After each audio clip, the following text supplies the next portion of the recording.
What we can't do is throw more players into that mix because it will increase the pressure on Lampard. So I want Rice only. And then I think we need to really keep it a tight-knit squad.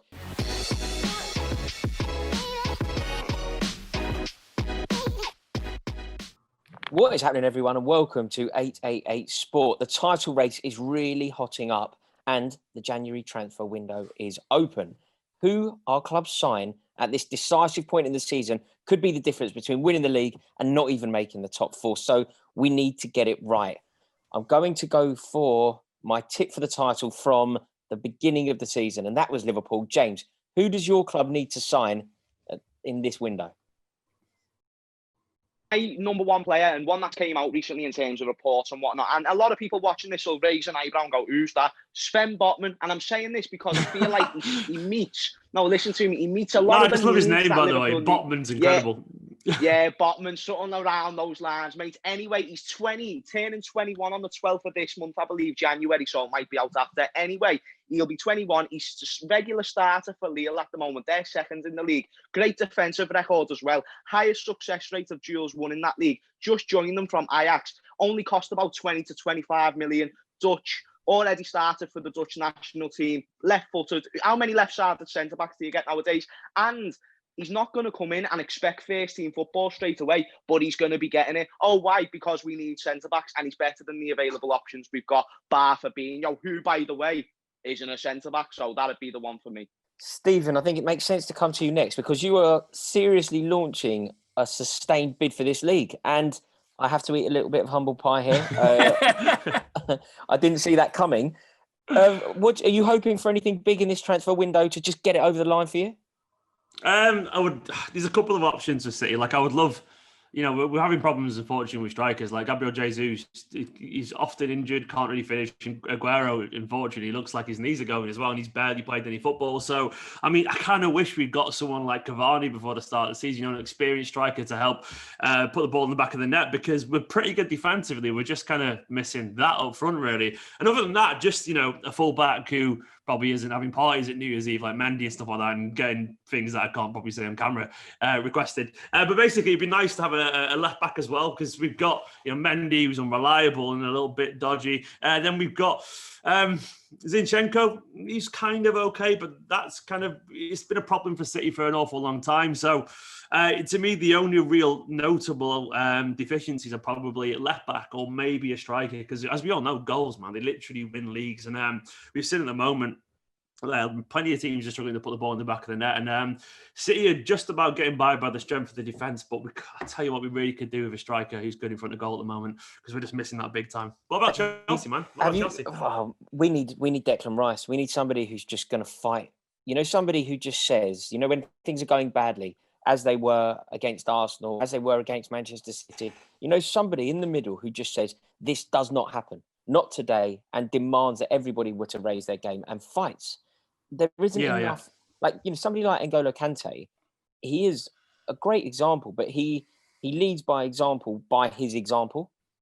What he doesn't do is he doesn't drag people along. So I'm hoping that we can get Declan Rice over the line. I think he would complement our team perfectly. What I don't want to do now is spend more and more and more, kind of throwing good money after bad. And I think that we got it wrong in the summer. We went too big, we went too bold.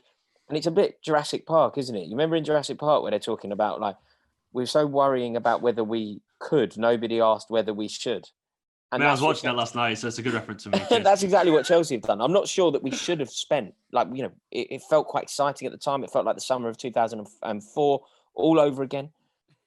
But to quote Malcolm, man, life finds a way, So are these players gonna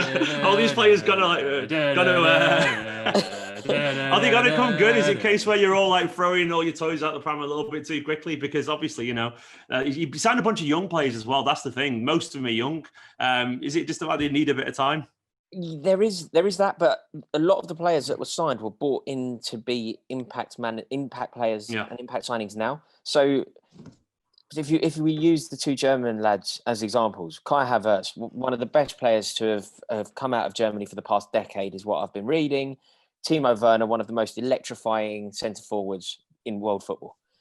neither have done it. And actually signing the pair of them has done Lampard a disservice, because effectively you have to play them. He's going to be held accountable for getting those players playing. So in this window, we need to be really careful, because those two players came in, they were the players that were meant to take us from, young pretenders to genuine contenders.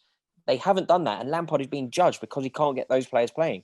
What we can't do is throw more players into that mix, because it will increase the pressure on Lampard. So I want Rice only. And then I think we need to really keep it a tight-knit squad, try and work out who our first 11 are, and get them playing together as regularly as possible, because it can actually be a poison chalice having too many signings. And Mr. Leicester, Chappie. Yes. Do you believe that you're in a title race, firstly? After what happened in 2016, then, well, yeah. I mean, you can't write us out. You cannot write Leicester out. Never, ever write Leicester City off, ever.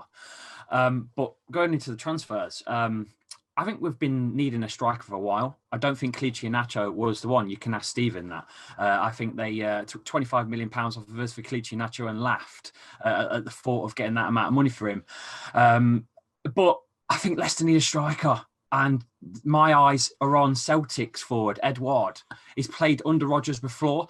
He's been in the French national sides for under 17 all the way through to under 21s. He's got tons of goals. He's got tons of goals for Celtic as well. 151 matches. He's got 72 goals. He's got 35 assists so far as well under Celtic. Some of them under Rodgers. I think he's the man we should bring in. If City had to sign one player to galvanise you and take you to the title, who's the player?